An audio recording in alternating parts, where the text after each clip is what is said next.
Queridos irmãos, queridas irmãs, bom dia! Então, hoje, 5 de julho, segunda-feira, estamos aí iniciando mais uma semana, estamos na 9ª semana do tempo comum e vivendo já esse tempo que a igreja nos oferece, a cada um de nós, depois de uma grande graça que foi o tempo pascal e também, a semana de Pentecostes. Agora voltamos ao tempo ordinário, esse tempo não de relaxamento, mas ao contrário, de cada vez mais preparar bem a nossa escuta, e essa semana vamos viver a festa de Corpus Christi. Então, já ao longo da semana, a igreja vai nos preparando para vivermos bem este momento. Hoje também a igreja celebra São Bonifácio. A primeira leitura hoje da nossa liturgia está no livro de Tobias. Eu, Tobias, trilhei os caminhos da verdade todos os dias de minha vida. Dei muitas esmolas a meus irmãos e meus compatriotas, deportados comigo para Nínive, no país da Síria. Em nossa festa de Pentecostes, a festa das semanas, foi-me preparado um excelente almoço e reclinei-me para comer. Quando puseram à mesa, com numerosos pratos, disse a meu filho Tobias: Filho, vai procurar entre os nossos irmãos deportados em Nínive algum pobre de coração fiel e traze-o aqui para comer conosco. Esperar-te-ei até que voltes, meu filho. Saiu, pois, Tobias à procura de algum pobre dentre nossos irmãos. E quando regressou, disse: Meu pai. Respondi: E então, filho? Continuou Tobias: Pai, há um homem do nosso povo que acaba de ser assassinado. Foi estrangulado e depois lançado na praça do mercado e ainda está lá. Levantei-me imediatamente, deixei meu prato intacto e fui tirar o homem da praça. E o coloquei num quarto, esperando o pôr do sol para enterrá-lo. Tornei a entrar, lavei-me e tomei a refeição na tristeza, recordando-me das palavras que disse o profeta Amós contra Betel. Vossas festas se converterão em luto, e todos os vossos cânticos em lamentações. E eu chorei. Depois, quando o sol se pôs, saí, cavei uma fossa e o sepultei. Os meus vizinhos diziam, rindo de mim: ele já não tem mais medo. É preciso lembrar que minha cabeça já fora posta a prêmio por tal motivo. Na primeira vez ele fugiu, e no entanto, ei-lo de novo a sepultar os mortos. Então a gente vê nessa leitura o coração, tanto do pai de Tobias, Tobit, como o próprio Tobias, o filho, esse coração de compaixão e de misericórdia, e ao mesmo tempo, olha o coração desse pai, diante de um grande banquete, ele se depara, quantas pessoas lá fora precisam, passam fome, não têm o que comer, e nós aqui com todo esse banquete, ele vai mandar Tobias trazer um pobre, Então aqui nos mostra já nessa leitura que todos nós devemos a cada dia encontrar um pobre em nossa vida. Nem sempre será um pobre de fome material, mas quantos pobres há lá fora que estão necessitados da palavra de Deus, da evangelização, do acolhimento, de um sorriso. Então, diante daquilo que nós vivemos, e hoje, graças a Deus, o Senhor nos permite de termos saúde, termos o que comer, termos uma casa. Isso são bens materiais que há muitos hoje que estão na rua que não têm.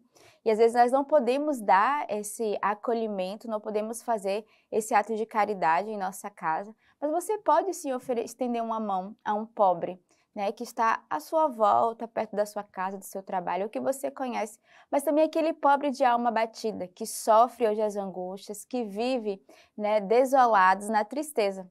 Então aqui a gente vê o pai que diante daquele banquete vai mandar o filho ir às praças à procura, e o filho que se depara com a morte, com uma pessoa assassinada, estrangulada. E a gente vê prontamente o pai de Tobias que deixa a sua refeição para ir sepultar esse morto, para cuidar dele. E aí a gente vê esse olhar de misericórdia, uma das obras de misericórdia já existentes aqui, na nossa primeira leitura no Antigo Testamento. E depois ele vai viver esse momento com tristeza. Ele volta de novo para a sua refeição, sabendo que naquele momento ele não pôde oferecer o alimento material, mas certamente o alimento espiritual, que foi o cuidado do corpo dessa alma, dessa pessoa que estava largada na rua e que ao menos pôde ter a oportunidade de sepultar.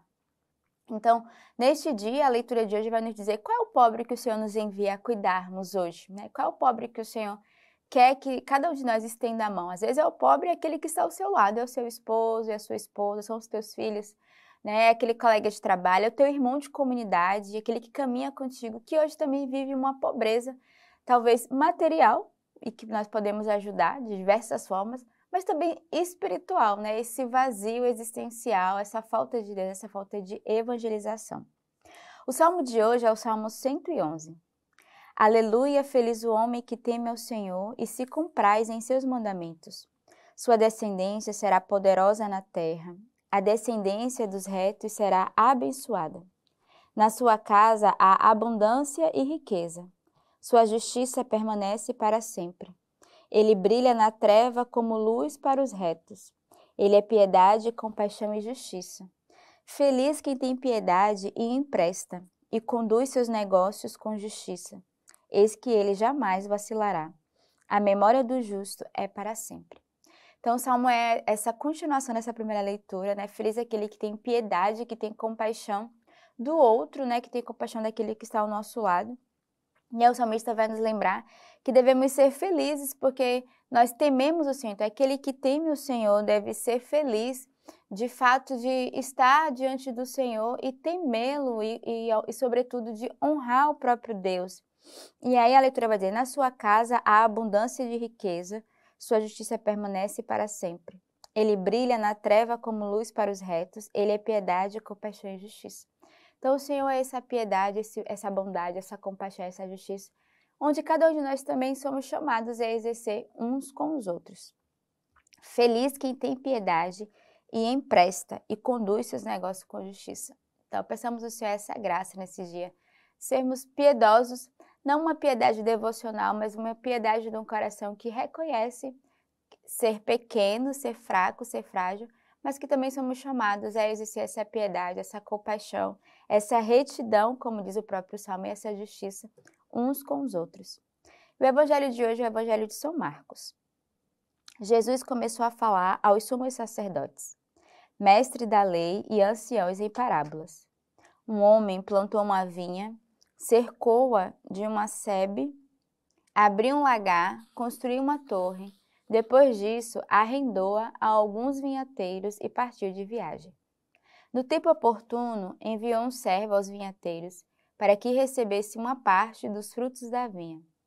Eles, porém, o agarraram e espancaram, e mandaram-no de volta sem nada. Enviou-lhe de novo outro servo, mas bateram-lhe na cabeça e o insultaram. Enviou ainda um outro, e a esse mataram. Depois mandou muitos outros, bateram uns e mataram outros. Restava-lhe ainda alguém, o filho amado. Enviou por último, dizendo, eles respeitarão meu filho.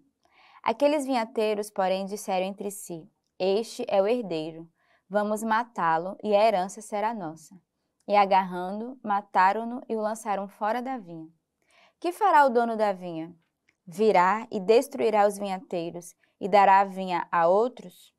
Não lestes esta escritura? A pedra que os construtores rejeitaram tornou-se a pedra angular. Isso é obra do Senhor e são maravilhas aos nossos olhos? Procuravam prendê-lo, mas ficaram com medo da multidão, pois perceberam que ele contara a parábola a respeito deles, e deixando-os foram embora. Então, aqui Jesus sutilmente na sua parábola vai exortar todos aqueles que de fato não guardam a vinha e ao mesmo tempo a ganância do coração do homem, né? Que ele vai mostrar quantas vezes, né, esse homem na parábola mandou alguém para justamente receber o fruto da vinha e todos eles foram mortos, porque havia neles aqui uma ganância, havia neles aqui não um coração que reconhecia. E o Senhor estava falando àquela multidão para explicar o coração duro daquele povo. E ele vai usar essa parábola tão incisiva, né, e ao mesmo tempo tão difícil, tão dolorosa, de escutar o quanto é o nosso comportamento diante das situações. Hoje também a igreja vai nos dar como intercessão São Bonifácio. O seu nome verdadeiro é Winfrido, que significa anglo-saxão, congaminado apóstolo dos germanos. Ele nasceu em Crediton, no condado de Devon, no sudoeste da Inglaterra. Filho de uma família abastada, foi contra a vontade do pai, quando ainda muito jovem escolheu a vida monástica.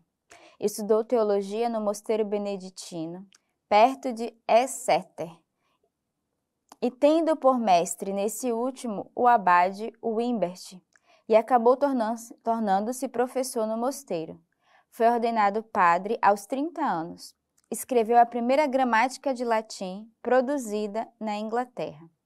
Em 716, deslocou-se como missionário à Frísia para ajudar São Vilibrordo na conversão dos frísios habitantes locais que falavam um idioma semelhante ao anglo-saxão com que ele pregava.